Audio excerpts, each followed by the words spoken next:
Hello, welcome to our Proto 1 mechanical friction reduction video presentation and model demonstration. My name is Stephen All, and my partner Leanna Davis and I have spent the past 6 weeks with one goal in mind: reducing the mechanical friction of our Mendocino motor. In the first 3 weeks, we experimented with FEM, or finite element method magnetics. This led to our discovery of an axisymmetric system, a system that uses a two-dimensional model to make a three-dimensional representation of the circular-shaped magnet. From this method, we came across the magnet inside a magnet. We were met with serious persistence when we first attempting to use it horizontally. We then approached a vertical design. Magnetically, we knew that our large 3.3-inch diameter could hold up a spinning motor shaft. To stabilize the shaft in the horizontal direction, we decided that ball bearings were the best course of action. Unfortunately, the motor did not have enough power to spin the shaft with the friction of the ball bearings. We filed down the shaft so that it could spin freely in the hole of the ball bearing, but unfortunately it still did not work.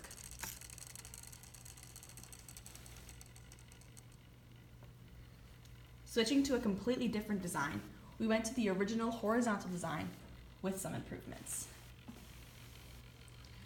The original design was suspended by two sets of magnets and supported physically on one end by a wall. After other FEMM tests, we discovered that the difference between no force on the wall and the maximum force on that wall was about 1/10 of an inch.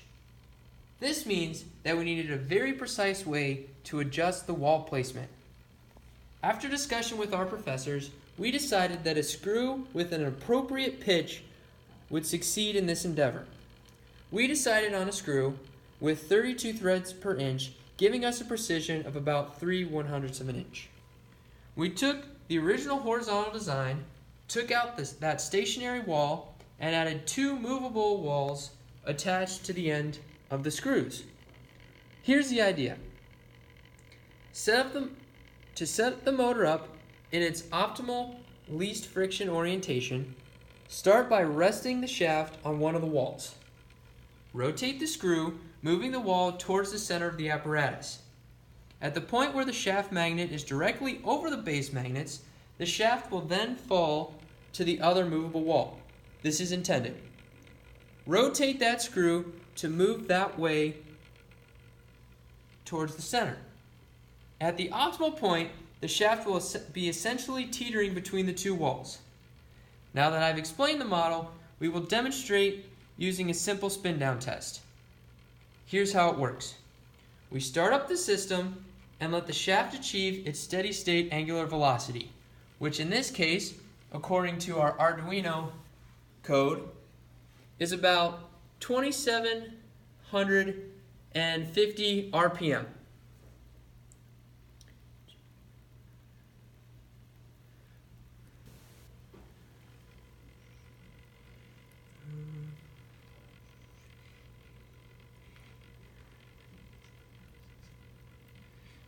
We will now remove the power source and analyze how long it takes to spin down.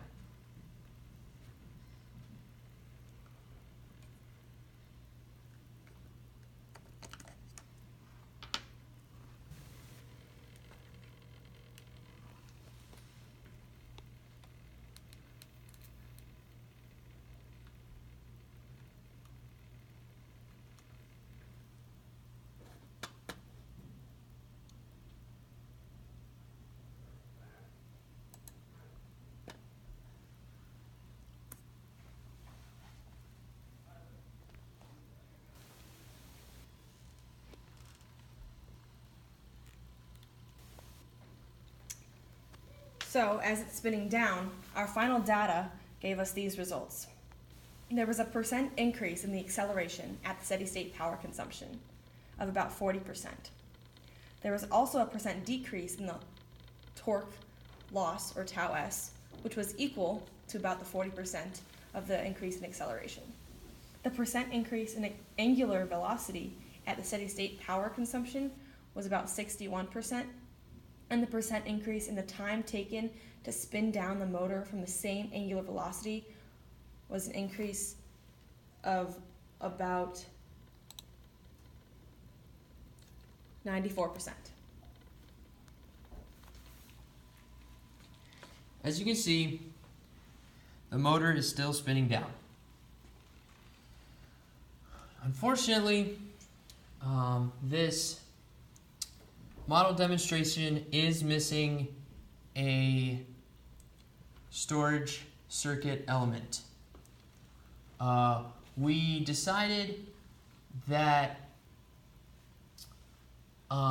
it would be better to focus on finishing our horizontal model and finding an optimal placement and getting some tests with this design rather than corresponding with our electrical engineers and building a resemblance of a storage circuit that will be replaced by a much more advanced circuit being officially built by the electrical engineers. Also, we felt like the storage circuit was very removed from our mechanical system and would not affect the friction reduction. Thank you for listening to our Proto 1 mechanical friction reduction video presentation and model demonstration.